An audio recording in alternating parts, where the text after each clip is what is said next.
What's up, everyone? Welcome back to my channel. My name's Nino Daniel, and I am super excited to be here with Matt Warren, the director of Delicate Arch, a new film on Screambox. Matt Warren, tell us a little bit about yourself. How are you feeling? Doing great, Nino. Thank you so much for having me on. This is one of the first real interviews I'm doing for the film as it finally hits the platform. So it's exciting to start talking about this stuff. I hope it's been so long since I actually locked the picture. I hope I can remember everything I was thinking and doing when I made it to even talk about. But I'm doing well. I'm here in Louisville, Kentucky, which is where I'm based out of right now, and yeah, I'm just at the terminal where I've just been trying to make this thing happen for the past couple of years.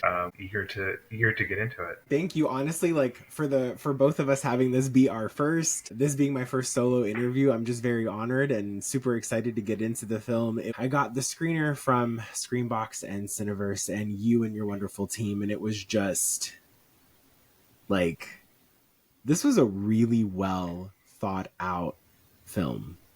Well, thank you. Yeah, Like thoroughly. I wanted to kind of get into kind of like talking about both the production, the timeline, the character development. I have so many things I want to go over with you, so feel free, run wild. The first thing I wanted to get into is the different types of filming and filmmaking elements in Delicate Arch, from the meta references that you have to the docu style filming to like the like insane on screen edits. Why was it so important for you to feature like this level of versatility in the movie?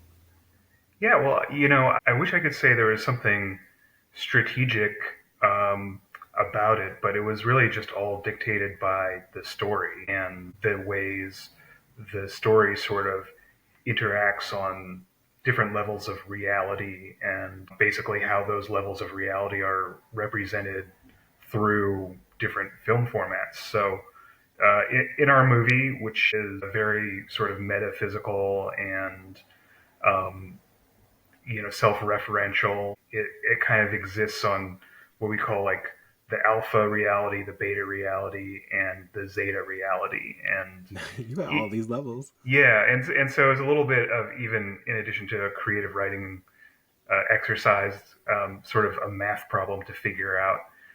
In the text of the film, we're seeing these realities through either the character's eyes or through how they're seeing the world through an old video camera that they happen to have, and the smartphones and the social media apps that they are a part of their daily life. So obviously that provides a direct indication of how those should be represented visually, and so it kind of worked out happily as a function of the script. But I've always just loved sort of playing with different film formats and aspect ratios and textures of like film grain and Yeah, yeah, yeah. fidelity and stuff. So this was this concept was like a really fun way to play with those different types of filmmaking and make them all kind of work together in a way that makes sense. Definitely. I mean, there were the parts where they were walking through the canyon, and I kept thinking to myself, I was like, I should probably open up my Snapchat, kind of use that a little bit. That was a cool like a reminder, in a funny way. But it was cool to see like how you can do that. One of my favorite shots, two of my favorite shots actually. There was the one, and this is kind of like a very much just like a wide shot, and you can tell like the left side of the screen is a little bit more like compact, and then it stretches Mm-hmm. to the right side of the screen, and I was like, what? I love the way you did that, because there was a lot of like elements of like you really have to look everywhere, like you really have to like see the whole picture. And then, not to give too much away, but there was the portions where our main character, he like pushed down and then up on like the wide, like I guess like text, the wide shot texture, whatever you want to call it. I'm Sure. not a director, but I know you Yeah. know what you're talking about. That was one of the coolest things I think I've seen maybe done loosely once before. So those were like just amazing things to really kind of see and interact with from a visual perspective. Like I commend you on that. That was excellent work. Well, thanks. Yeah, I think the one shot you're talking about where it's sort of compressed and then stretches out, that was just truly a function of we shot that part of the film which is the part that kind of looks a little bit more like a traditional film with these really cool, like old anamorphic lenses that are kind of associated with like 70s cinematography. They just really have a really interesting way of bending the light, particularly when you're going as like so sort of super wide in that frame Yeah. as we were, and I think yeah I get compliments about that one shot, and the compliments are really should go to my cinematographer Matthew Rogers, who's a great guy who came onto the project super late, who knew how to use those lenses because they're not easy to use, Sure. and Yeah. then the stuff sort of interacting with the frame that the characters are in. Um, People ask me what films inspired this one, and there are plenty of horror references, plenty of art film references that were touchstones for me. But honestly, one of the biggest influences on this film was the old Looney Tunes cartoon Duck Amuck, which people who are like Looney Tunes freaks will know what I'm talking about because this is a very sort of famous short starring Donald Duck. That whole short is basically Donald Duck sort of doing battle with the animators that are drawing him, and then he's sort of like, Oh wait, yeah, yeah, yeah. yeah, yeah. So I'm sure this is on YouTube or something, but I'll uh, have to find that. so that was what partially inspired it, and then also another short film, Don Hertzfeld's Rejected, which was sort of an experimental sort of black comedy Mm-hmm. animated short from the early 2000s that we were all really obsessed with back in the day, which is sort of like an edgier, more modern day at that time at least version of Duck Amuck. So those two were basically in my mind as much as any other film when I was sort of writing the script for this one. Those are great references. I think I'd mentioned also like in my quick little like review video that it gave me a lot of just the setting of it reminded me of Revenge by Coralie Farge. Yeah, I've heard a couple other people mention that. I actually haven't seen that one. She did the Substance. Substance. Yeah, Uh-huh. okay. So I really enjoyed the Substance. I thought that was great. So I'll have to catch up with Fantastic. Revenge and see what other people are talking about. Yeah, it's funny. People reference. People have compared it, in a good way to other films that I Mm-hmm. honestly haven't seen. Like that, the Outwaters Mm-hmm. is another Screambox film actually that gets mentioned often, and I still haven't seen that one. I'm a little afraid to see anything that might be a little bit too close, but Yeah. I'll get over it eventually. I'm sure. No, it was really well done. Like just the ability to interpret like what I'm watching you do and be like, oh, this reminds me of this, and it's a great like culmination and circumvention of a lot of great cinema. There was elements of like The Hills Have Eyes. There was Mm-hmm. like those little like scary moments, and then kind of a take on Blair Witch Project, but more Mm-hmm. modern when they're using their phones and everything, and you have those like close shots of them in the car and people are recording with their phones, or you have like those super like zoom in meta moments from that camera in the beginning. Like it was just there was a lot to kind of interact with and participate with. It was very like fun to digest it all. You made an excellent film. The way it was just done top to bottom, I'm going to keep saying this over and over again. Like Well, thank you. excellent work, excellent work. I know that one of the big things with watching the film was the characters, and some of the things that I picked up on were some of like the tropes. You've got like the Mm-hmm. person who might not like give a fuck, and then you've got the person who like gives too much, and then you've got like it kind of gave me between the four main characters that we watched, it was very reminiscent of Cabin in the Woods. Mm-hmm. Mm-hmm. So with that, like which one of those characters do you feel like you are most like, and which one do you feel like you want to be more of? It's an interesting question because I think Grant, who is the protagonist, that's the most explicitly autobiographical character. I think Grant is in some ways is sort of like a nightmare version of like the worst version of myself. I never did any of the questionable things that he did, Yeah. but just on a superficial level of being like sort of precocious and a little bit annoying and like film obsessed and kind of seeing everything through the lens of film and stuff. He's definitely the character kind of based most on me at that age. You know, all of them are sort of aspects of things I'm interested in and value and stuff. But one of the I don't even want to say gimmicks, but like one of the sort of twists in the characterization was that the character of Cody, who is sort of positioned as like the abrasive jerk who's sort of Bit of a Grant's, backseat driver kind of thing. yeah, Grant's nemesis. Yeah. I thought it would be kind of interesting if like, well, what if like, you know, because all these movies where the horror films are like, there's a group of teens going to do something. There's always like sort of a bully in the group, but Yeah.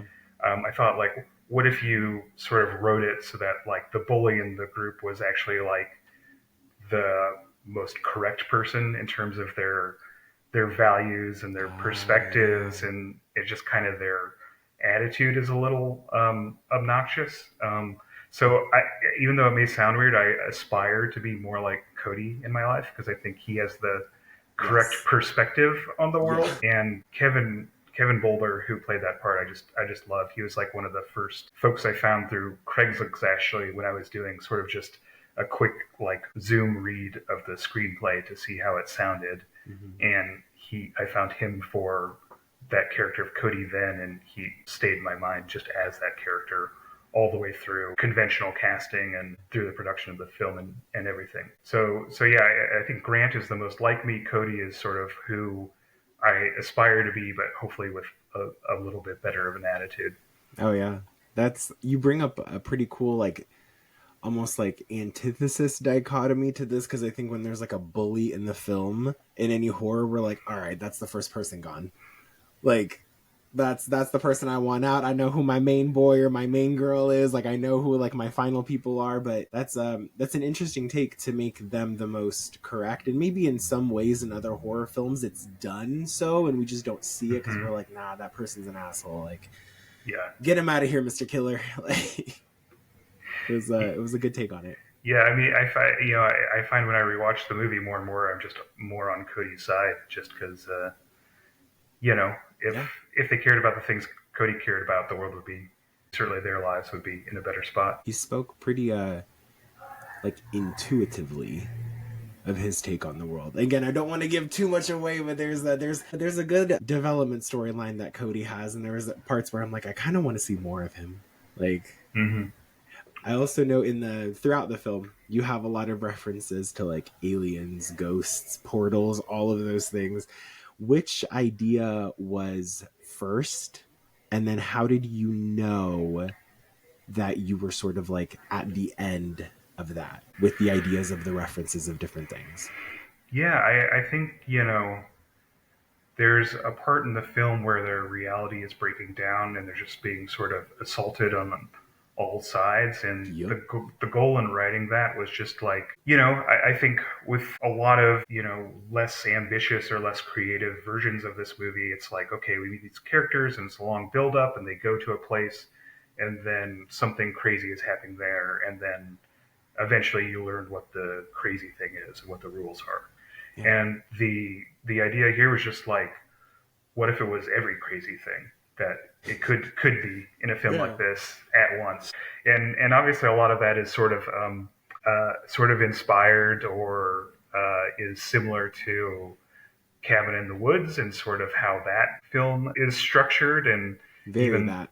even the end of that film when a similar thing happens when sort of all things are released at once. Yep. But this is like the micro budget version of that, and I don't think it's too similar in how we get to that point, but there's just such a glee in that film when you reach that Mm. point, and I hope to sort of reach a similar sort of fever pitch where people are just sort of like slapping their knee and can't quite believe to the Yep. point at which they've arrived. So Yep. yeah. There was I think one moment for me where I'm like I wasn't expecting that and I genuinely I'm not going to say when it happens, but I'll say that it's a part where everyone's in a vehicle and then the camera cuts to something and cuts back and there's something else that's there. And that's when I was like, I wasn't expecting that visually. So there was a moment where like I'm watching this movie at home. I'm like, yeah, that got me. Like, Oh, good. Yeah. I don't Yeah. want to, I don't want to say too much, but I think they're gonna love it. Well, yeah, you certainly, as a filmmaker, you hope to have moments of reaction like that. Mm-hmm. So that's good to hear. Yeah. A lot of good parts. A lot of also like dynamism and tension for the audience to really just kind of take in and absorb, whether it was like the filming style or the character development. I mean, to even like the breathing noises that we heard, those were also very like, that's the other part that got me thinking like this is really like pulling you in. What are you like hoping for as a visceral response or any type of response from the audience that watches the film? You know, one of the other ideas of this movie was so, I love De Palma movies, and there are, David Lynch's Blue Velvet is like this too, but there are a lot of movies that kind of play with ideas of voyeurism and sort of Yeah. taking a look at voyeurism from all sides, and then other films too that sort of implicate the audience in different ways, like Funny Games and other sort of movies like that sort of make the audience question how implicated they are and like what is happening in the film. And so there are plenty of films where I feel like the audience is supposed to, their takeaway is supposed to be that kind of in a metaphysical, or not a metaphysical way, but like in a moral way, that they are the sort of the the the villain or the monster, or the person sort of creating these painful scenarios for the Mm. characters in the text. And what I wanted to do with this film was make that as literal as possible, to make the film sort of as interactive as something that's not Ye- an actual video game will ever be. And so, just how can I structure this screenplay and the final film to, as literally as possible, make the audience watching like basically the monster at the end of the labyrinth? And so that was sort of the intention. So, what the audience is supposed to feel coming out of that, I don't know. I'm not trying to make any sort of moral point, but I want them to feel like they've gotten as close to the characters in this film as it's ever going to be able to be watching sort of just a 2D static film. I want to start off by saying mission accomplished with the interactive piece. It was again like one of those moments where like you don't know what's going to happen on screen, but you just can't look away. And whether there's a part in that shot that I was telling you with like, the stretched out and like the condensed part of it, I was almost like, I'm like, I feel like if I look over here and I watch the character go to their mark and they need to do, I'm going to miss something over here. Like it is very interactive. Mm-hmm. And I'm sure there's a lot of like a different type of visceral physical reality. I mean, if your name is Nino Daniel and you're 6'2" and finish the movie sweating, hey, that's a reaction. Like, why not that? I think also there's a lot of like themes in the film too when you kind of talk about audience takeaways. Like there's a big theme on friendship, there's a big theme on self-preservation. I mean, what's the importance behind understanding the two individually, and what does it mean for them to blend in this movie? Well, as far as friendship goes, it's just, there are certain sort of inflection points in a person's life where they're sort of transitioning out of maybe having one friend group and kind of into a part of their life where it makes more sense to have a different group of people who are close to them. And you see movies about this on occasion. Usually they're sort of coming of age movies, but Mm, I thought it would be interesting to try to capture that moment, because you know back to the film being sort of autobiographical. yeah. It's sort of at when I was 21, 22, sort of leaving college, leaving my group of friends from college, there were some of those uncomfortable dynamics. So that was something I wanted to capture, and then it just kind of helps strengthen the narrative a little bit to kind of have some intrigue going on as to the tension between people and like why those tensions exist. And then And then was this the second question? Sorry. So it was a theory, the theme on friendship and self-preservation. Oh They yeah. they Okay. obviously they exist individually, but what do you feel like is your importance of making them maybe blend together in the film? And then self-preservation. I mean, there's a point in pretty much any horror movie where people are struggling to stay alive, and then how Mm-hmm. they either try or don't try, or successful or unsuccessful in bringing people with them on their attempt to stay alive. Says Yeah. a lot about them. And I think kind of when push comes to shove in this movie, I don't think sort of two of the characters are sort of placed in one bucket in some of the sequences that you're describing, and then that leaves two other characters to, Mm. and then it's basically a choose your own adventure sort of Yep, for literally. at that point where it's like we can either stay or go, and it's like, well, I want to explore what happens when these characters do either, so one will stay and then one will go, and then that Oh, kind that's of cool. brings us to the end. But yeah. When you talk about your characters and everything too, the actors themselves had so much range in this film. Hmm. And I want to hear a little bit more from you about like the casting process and how you knew like, okay, you are this person and now we've cast our film. Like what did that look like? I know you had mentioned it a little bit earlier, but can you share a little bit more about that and how you knew you had found like the right core group? They're basically four core characters and then sort of what I would say two other characters. But as far as the core four, like I said, actually Core four, let's go. the core four, yeah.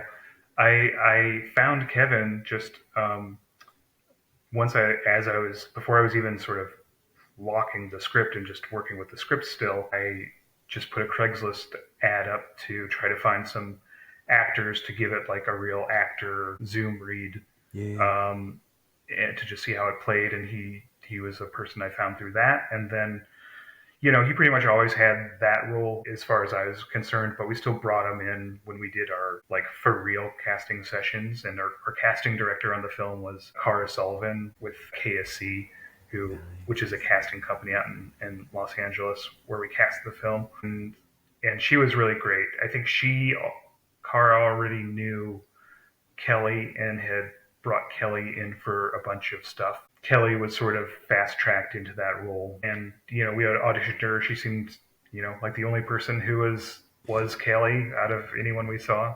She's has such a great resume as well. I mean, all these kids are sort of filmmakers as well, but Kelly particularly is like a writer and a producer in addition to just being an actor. So she brought a really great perspective on everything. And then Renee and William, who play the characters Ferg and Grant, are just both people we found through are just traditional casting sessions in Los Angeles. And William, I give credit to one of our producers, Josh Long, who um, we did a round of sort of video casting where people would send like self tapes in, Mm-hmm. and my other producers would sort of screen those for me and then give me the best of those. William was part of what they passed on to me. I took a look at it, and you should never be trusted as the director when you're in pre-production because your brain is fried all the time.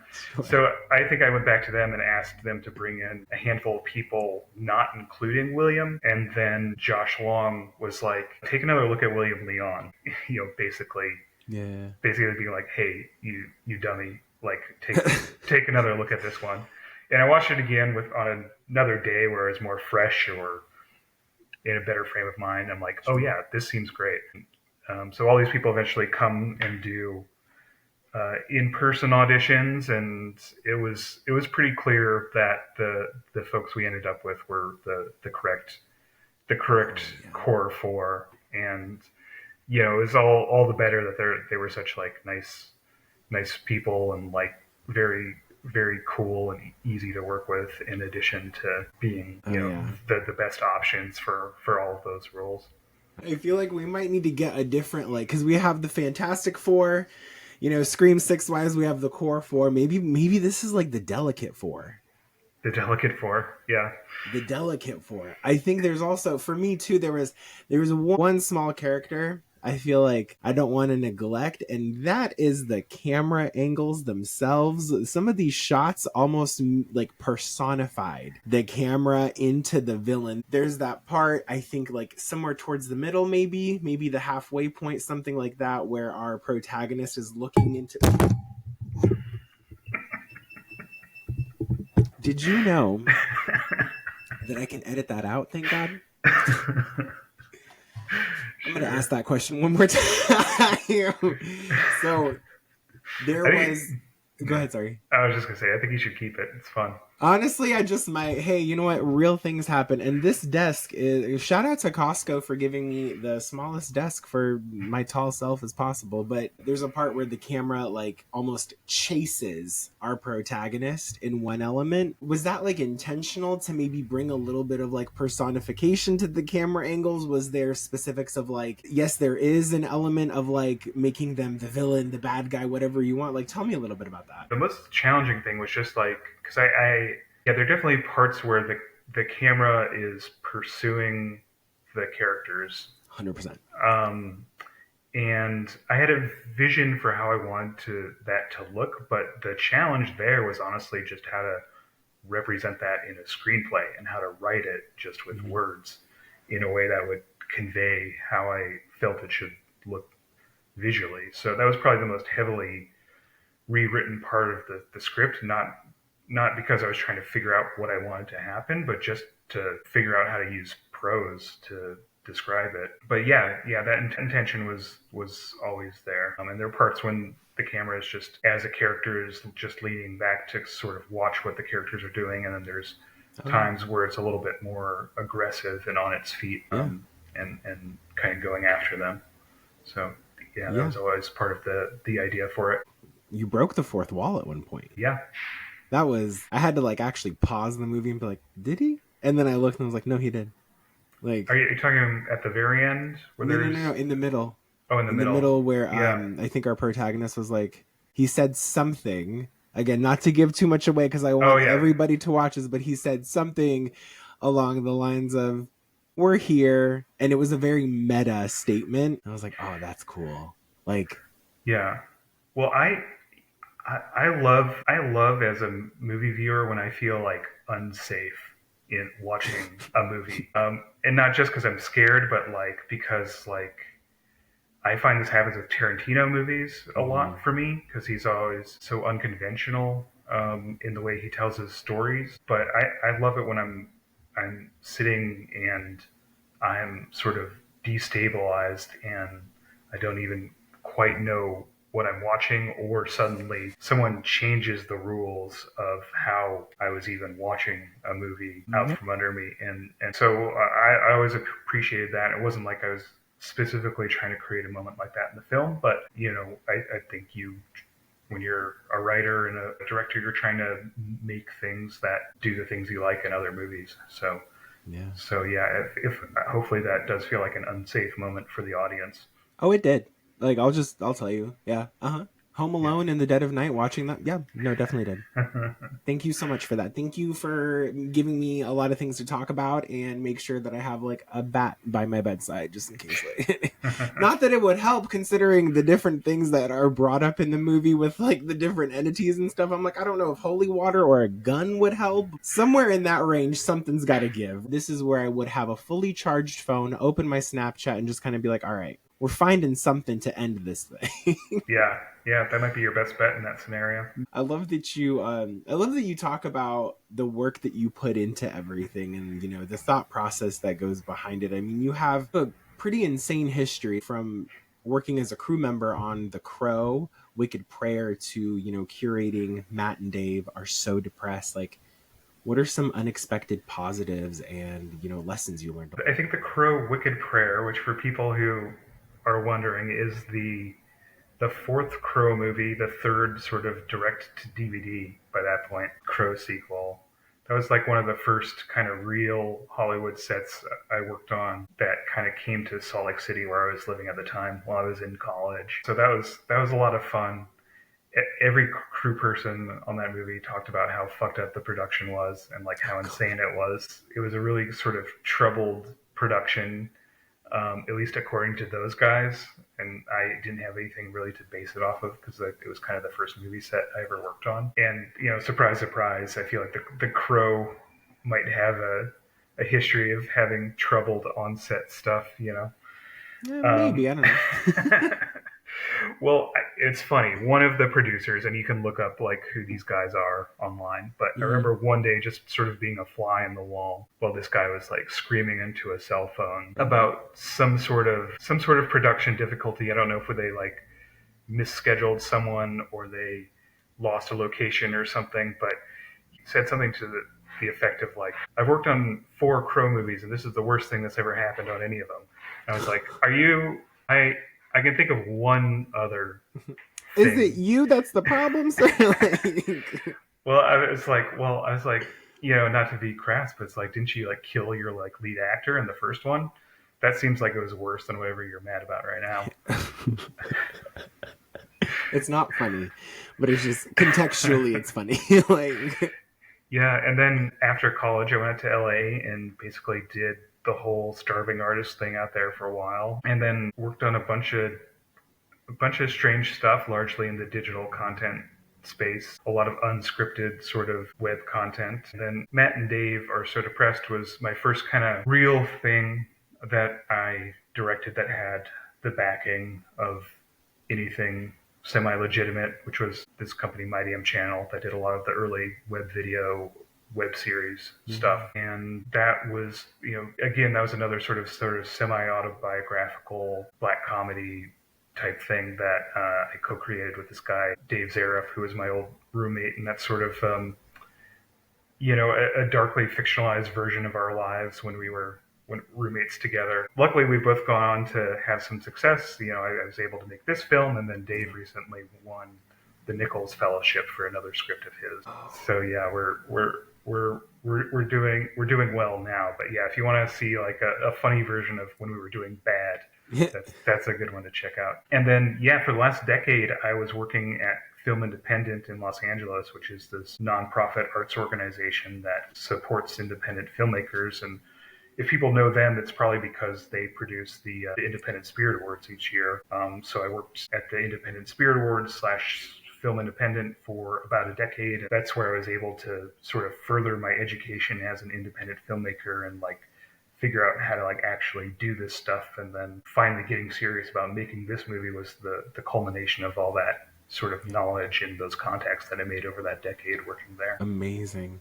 It Yeah. sounds like you learned a lot and you were able to like apply it. And I think just speaking to like how you started out and what you're doing now, like, sounds like you were very open to the growth. I think so. We shot this movie when I was 40 years old, which is a lot older than maybe a lot of people who make their first films. But I'm really glad it worked out that way. So I think in my 20s or 30s, it maybe would have been possible to like get something that was like 90 minutes together and like probably wouldn't have been good, probably wouldn't have done anything. But I'm glad that it took until I was sort of mature as just a person and an artist to the extent that I'm an artist, just applying that maturity to what ended up being my first feature film. I think was sort of worth the wait. It's a beautiful takeaway. Yeah. Not me trying to get like, listen, I'm not trying to cry. All right. I just get like the way you talk about that, it just gives like hope, you know? There's an opportunity for everyone at every age. And I think the Hmm. best part about it is sometimes like I feel like we're in an age now where you don't necessarily have to wait for someone to give you that. It's you Hmm. can go and make it. There's so much technology, so many resources out there that are available. A lot of them are free or cheap. And Hmm. I'm not saying that in a way towards like filmmakers or any type of artist, but like, if you got to start, there's a way to do it. And it's incredible like how Yeah. you speak to that. Yeah, I think it's definitely it's maybe easier than ever to sort of make a video, and people are video makers and Hmm. editors and shooters, just your average person today, to a greater extent than they've ever been.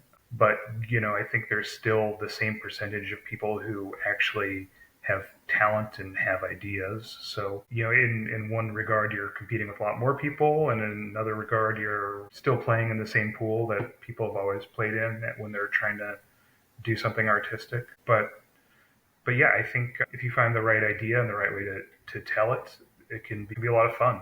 So I had fun sort of experimenting with the different sort of weird smartphone things in this Yeah, in yeah, this yeah. movie for sure. Yeah.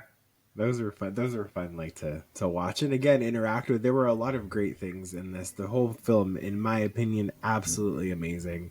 Like I love the meta, the film within a film, like the different ways it was done, like the different technologies used. Like you really made it so interactive. I felt like whatever the characters were going through, I'm like, all right, friends, what are we doing? How are we getting out of this one? And here I am at home on my couch, not worried about a thing. I can pause this if I get too scared, and maybe I did once or twice. I wanna wrap by asking you this, like, tell the folks at home watching this, listening to this, like what you've got coming up, where they can find you. Maybe not a home address, but definitely like socially where they can locate you. Sure. I sort of just concentrate on Instagram as my main social platform, so I'd recommend Yeah. people finding me there if they're interested. As far as what's going on next, just trying to get the word out about this film, and then I'm working with one of the other producers from that movie on another project right now that I hope to be able to start pulling some money together to make over this next year. But that one's actually completely different. That's like